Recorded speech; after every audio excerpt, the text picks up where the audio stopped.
প্রেমিকের সঙ্গে পালিয়েছিলেন দ্বিতীয় স্ত্রী। প্রথম বিয়েতেও জুটেছে অসম্মান। বেদনাদায়ক জীবন ভাস্বরের। রূপলী পর্দায় যতটাই সফল অভিনেতা ভাস্বর চট্টোপাধ্যায়, বৈবাহিক জীবনে তিনি ততটাই অসুখী। ভাস্বরের প্রথম বিয়ে হয় 2006 সালে। একেবারে খবরের কাগজ দেখে সম্বন্ধ করে বিয়ে হয় তাদের। প্রথম স্ত্রী ছিলেন প্লাবনী মুখোপাধ্যায়। টালিগঞ্জের বাসিন্দা হলেও অভিনয়ের সঙ্গে যুক্ত নন। বিয়ের 3 মাসের মাথায় অভিনেতা জানতে পারেন বাবা হতে চলেছেন। সেই সময় তিনি বালিগঞ্জ কোর্ট ছবির শুটিংয়ে লন্ডনে। স্বাভাবিকভাবেই অদ্ভুত একটা আনন্দ হয় তার। তবে শুটিং সেরে ফিরেই বুঝতে পারেন কোনো কিছুই আর আগের মতো নেই। তিনি জানতে পারেন তার স্ত্রী নাকি সকালবেলা ঘুম থেকে উঠেই বেরিয়ে যেতেন, বাড়ি ফিরতেন বেশ রাত করে। আচমকাই নাকি একদিন তার পেটে যন্ত্রণা শুরু হয়। ডাক্তারের কাছে নিয়ে যাওয়ার পর ভাস্বর জানতে পারেন তার স্ত্রী গর্ভপাত করিয়েছেন। তারপরই প্লাবনী নিজের বাড়ি চলে যায়। এর বেশ কিছুদিন পর আবার ফিরে আসে, কিন্তু প্রায় দিনই মেজাজ দেখাতো। একদিন ভাস্বরকে বলেন তাকে বাড়ি থেকে জোর করে বিয়ে দেওয়া হয়েছে। যদিও বিয়ের আগে প্রথম স্ত্রীর বাড়ি গিয়ে কথা বলেছিলেন ভাস্বর, কিন্তু সেই সময় বিয়ে নিয়ে কোনো আপত্তি জানাননি প্লাবনী। এরপর আচমকায় তাদের মধ্যে শুরু হয় কথা কাটাকাটি। বাপের বাড়ি চলে গিয়ে বধূ নির্যাতনের মামলা দায়ের করেন প্লাবনী। সেই সময় 498A বিষয়টা কি সেটাও ঠিকমতো জানতেন না অভিনেতা। সেই সময় বধূ নির্যাতনের মামলা হলে আগে ছেলেকে ধরে নিয়ে চলে যেত, কোনো কথা শুনতো না। বিনা দোষে দুরাত জেলে কাটাতে হলো অভিনেতাকে। এরপর মামলা কোর্টে উঠল, হাজিরা দিতে যেতে হতো তাকে। প্লাবনী তাকে দেখে হাসি ঠাট্টা করত, এমনকি গায়ে কালো রং করে ছবি দিয়ে সংবাদ মাধ্যমে বলেছিল ভাস্বর মেরেছে। তবে শেষ পর্যন্ত সেই মেয়েটি ভুল প্রমাণিত হয় এবং মামলাটা জিতে যান ভাস্বর। কিন্তু তার ভাবমূর্তি নষ্ট হয়ে যায়।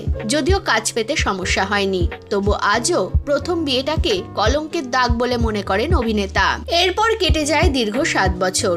উত্তম কুমারের নাতনি নবমিতা চট্টোপাধ্যায়ের সঙ্গে দ্বিতীয়বার ঘর বাঁধেন ভাস্বর। বিয়ের আগে একটা লম্বা সময় চেনা জানা ছিল তাদের, কিন্তু 5 বছরের দাম্পত্যেও শান্তি পেলেন না ভাস্বর। তার দাবি নবমিতাও ঠকিয়েছেন তাকে।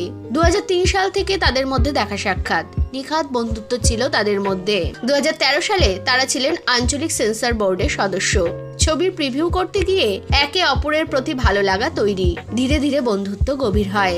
নবমিতার ভাই গৌরব চট্টোপাধ্যায় অভিনেতার ভীষণ পছন্দের মানুষ।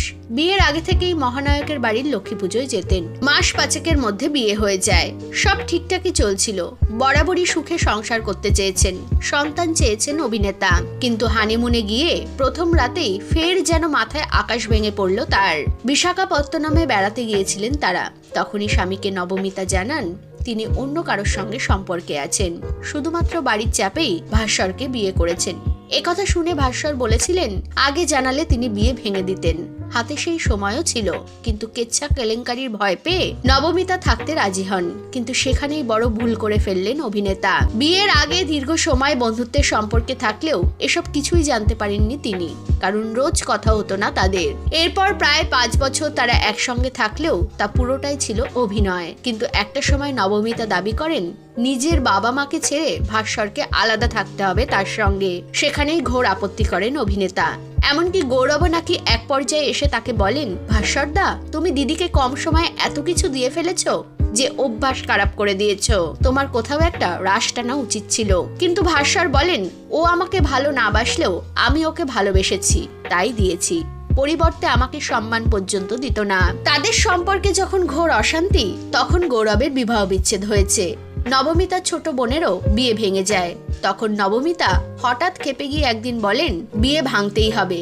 ভাই বোনের বিবাহ বিচ্ছেদ হয়ে গিয়েছে, ওরা সুখে আছে, আমাকেও ডিভোর্স দিতে হবে। এরই মধ্যে অভিনেতার মা মারা গিয়েছেন। একদিন রাত 2:30টার সময় আচমকাই বাড়ি থেকে বেরিয়ে যান নবমিতা। বন্ধ রাখেন ফোন, আবার ফেরেন ভোরবেলা। সেই দিনই সব শেষ।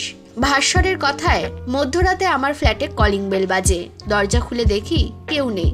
তারপর ও বলল বাথরুমে যাবে। মিনিট 10-15 কেটে যেতে দেখি ও আর কোথাও নেই। আমার কমপ্লেক্সে খোঁজাখুঁজি শুরু করেছি, কোথাও নেই।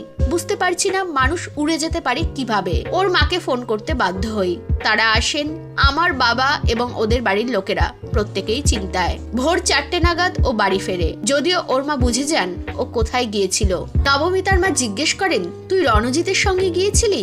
রণজিৎ অর্থাৎ নবমিতার সেই সময়ের প্রেমী। তাতেই নবমিতা বলেন, বেশ করেছি গিয়েছি, আমি কিছুতেই এখানে থাকবো না। সেই রাতেই জামা কাপড় গুছিয়ে ও চলে যায়। ওর মা ক্ষমা চান আমার কাছে, তবে এই ঘটনায় ওর তো কোনো দোষ ছিল না।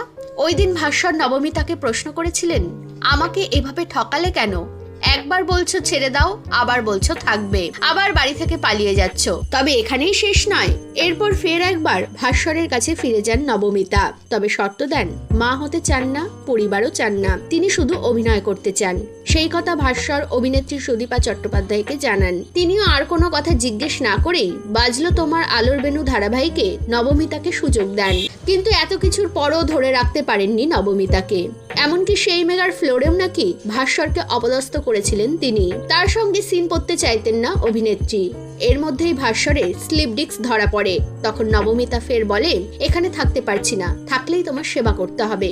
আবার বাপের বাড়ি চলে যান। ভাস্বর আটকে ছিলেন স্ত্রীকে, কথা শোনেননি নবমিতা। এরপর 2019 সালে তারা ডিভোর্সের প্রস্তুতি শুরু করেন। শেষ পর্যন্ত কোভিডের পর 2020 সালে ডিভোর্স হয় তাদের। নবমিতা চলে যাওয়ার পর আত্মা করবেন বলে ভেবেছিলেন ভাস্বর, কিন্তু শেষ পর্যন্ত নবমিতাকেই ধন্যবাদ জানান তিনি। কারণ এরপরেই কাশ্মীরে যাতায়াত বাড়ে ভাস্বরের এবং জীবনের অন্য একটা দিক খুঁজে পান তিনি। এখন তিনি অভিনয়ের পাশাপাশি নিয়মিত লেখালেখি করেন, বই পাবলিশ করেন। গান ও বইয়ের মধ্যেই ভালোবাসা খুঁজে নিয়েছেন অভিনেতা।